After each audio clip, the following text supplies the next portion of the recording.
dalam setengah jam laku 325.000 US dollar. Anak ajaib.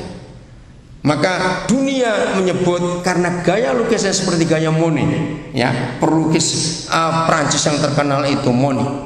Dia dijuluki Monet kecil abad ini. Bayangkan belum 8 tahun bisa melukis hebat seperti itu. Tolong nanti ambil korannya karena Pak Benyamin perlu. Oke, saya lanjutkan. Jadi saudara, papa kita sampai hari ini belum berhenti menciptakan galaksi-galaksi baru, dan itu berkembang terus. Wah, waktu saya dengar itu saya kagum, papa kok hebat. Jadi nggak tahu di luar galaksi kita, tata surya kita ini namanya galaksi Bima Sakti, ada berapa juta galaksi lagi, terlalu hebat. Maka itu kalau kita gereja Tuhan membatasi dirinya, mengecilkan dia dengan konsep yang ada, betapa salahnya kita ini. Apa hubungannya dengan Henokh yang diangkat dan tidak ada lagi? Saudara, kalau kita hidup sebagai penyembah yang benar, hari ini saya katakan, maka saudara dan saya tidak akan pernah mengalami kematian dalam nama Yesus. Lu kok gak ada yang tepuk tangan? Ini dahsyat saudara. Saya ulangi lagi. Klimaks dan hasil dari seorang penyembah yang benar, maka orang itu gak akan pernah mengalami mati. Akan ada jutaan Henokh lagi di dunia ini. Nggak amin lagi, aduh susah bener. Ini kentara saudara-saudaranya cuma nyanyi ribut saja, tapi gak suka dengan firman Tuhan. Awas. Saudara lihat ayat ini, saya ulangi lagi. Ternyata Alkitab mengatakan penyembah-penyembah yang benar itu tidak akan pernah mengalami kematian dalam hidupnya. Hebat sekali, yaitu bergaul dengan Tuhan. Logikanya gampang. Kenapa Henokh gak pernah mengalami mati? Bayangkan 300 sekian puluh tahun bergaul dengan yang punya hidup. Ngerti kata itu? 360 sekian tahun bergaul dengan yang punya hidup dan sumbernya hidup. Maka betul dia gak pernah mengalami mati. Itulah the true worshippers, karena hidup dengan Tuhan. Pasal 6 Kejadian, kita menemukan Nuh lagi sekali, ayat yang ke-9. Inilah riwayat Nuh. Nuh adalah seorang yang benar dan tidak bercela di antara orang-orang sezamannya, dan Nuh itu hidup bergaul dengan Tuhan. Hebat sekali, bergaul. Itulah penyembahan. Saya nggak punya waktu. Don, kalau bisa minta tambah dikit dong. Seharusnya dikurangi itu waktu yang lain, jangan mendengar firman. Oke. Saudara nanti baca seluruh perjanjian lama dan perjanjian baru. Roh Kudus, supaya jangan ada orang yang kaget lalu stroke, dengan lindungi kami semuanya dalam nama Yesus. Serius. Hari ini saya akan tunjukkan kepada saudara, ternyata Henokh, Nuh, Musa, kecepatan Henokh, Nuh, Abraham, ya, Musa dengan Yusuf siapa duluan? Yusuf aja menyinggung ngajarin. Iya, Yusuf itu Kejadian, Musa Keluaran. Awas kamu ngajarin salah. Yusuf duluan. Oke, balik lagi.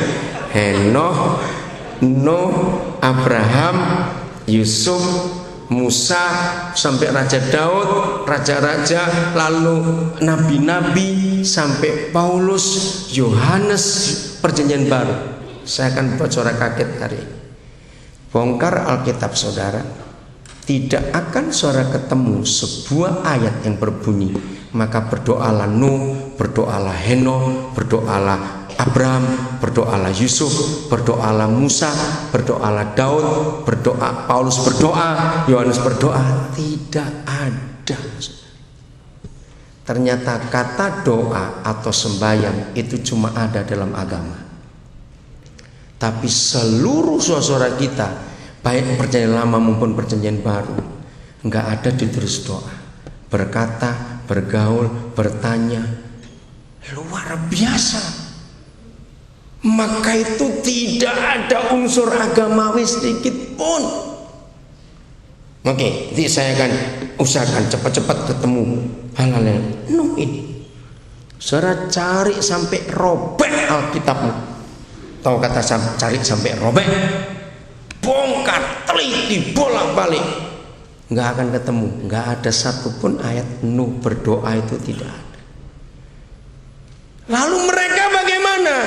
Ini rahasianya, mereka bergaul. Katakan amin. Itulah hidup penyembahan mereka.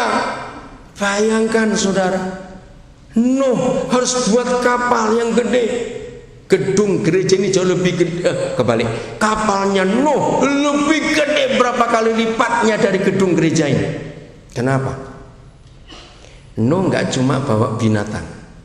Ingat, yang dibawa nggak cuma kelinci, kucing, ya enggak? Yang dibawa itu gede-gede, gorila, jerapah, gajah, badak, kuda nilung, gede-gede itu. Dan ingat, mereka juga nggak cuma bawa binatangnya, Tuhan bilang bawa makanannya. Ayo, itu buangin beraknya tiap hari berapa banyak itu Nuh, istrinya dan anak menantunya. Loh, kalau mikir yang jauh sekalian, harus mikir apa adanya. Tiap hari beraknya berapa banyak itu dibuang. Nah, cuma yang saya nyesel sebagai orang Papua, kenapa dia bawa nyamuk? Itu saya nyesel sekali. Kalau saya di situ hari itu bilang, no, yang ini jangan dibawa, no. Kami menderita malaria sampai hari di Papua, saudara. Gara-gara no bawa nyamuk, dia salah hari itu. Oke, lanjut. Jadi bayangkan kapal segede itu, dan zaman itu belum ada lem, belum ada paku, belum ada gergaji. Kapalnya nggak bocor. Ingat itu, kapalnya nggak bocor. Artinya begini, kalau Nuh membangun tidak bergaul dengan Bapa di surga, nggak akan jadi barang itu. Jadi bergaul. Dia diberi detailnya oleh Bapa. 120 tahun waktu pembangunan itu. Musa dengan cepat. Keluaran 33. Ini dampaknya. Kalau kita bergaul dengan Bapa itu seperti ini. Keluaran 33. Menggunakan kata apa di kalimat pertama? Ayo, menggunakan kata apa kalimat pertama? Keluaran 33 ayat 15, saya bilang ayat berapa? Oh, belum. Lah kenapa jawab? Saya belum jawab. Jawab. Oh, Oke. Ayat 15, saya minta maaf. Saya pikir sudah ngomong, saya lupa. Ayo, pakai kalimat apa? Pakai kata apa? Berkatalah Musa kepada siapa? Loh, jangan nya, Tuhan gitu kok nya. Ya, ini bagaimana?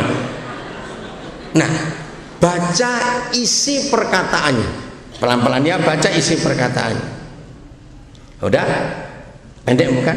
Nah, sebetulnya Musa sedang apa? Ya, bukan, ini saya pakai agama. Dia sedang berdoa. Tapi ini cara Alkitab nulis, berkata. Nggak ada kata doa. Abraham juga begitu, nggak ada kata doa. Diskusi, saudara. Luar biasa. Ayat 17. Papa, kami mau ini terjadi dalam gerejamu akhir zaman dalam nama Yesus. Ayat 17. Saudara, kalau semua kita bisa menjadi penyembah yang benar, maka Keluaran 33 ayat 17 terjadi dalam hidup kita semuanya. Bagi saudara yang gak pernah jadi penyembah yang benar, ayat 17 Keluaran 33 gak punya arti apa-apa. Tapi buat penyembah yang benar, dahsyat firman ini. Berfirmanlah Yahweh kepada Musa, juga hal yang telah kau katakan ini akan kulakukan, karena engkau telah mendapat kasih karunia di hadapanku dan aku mengenal engkau. Enggak ketemu artinya bukan? Kalau saya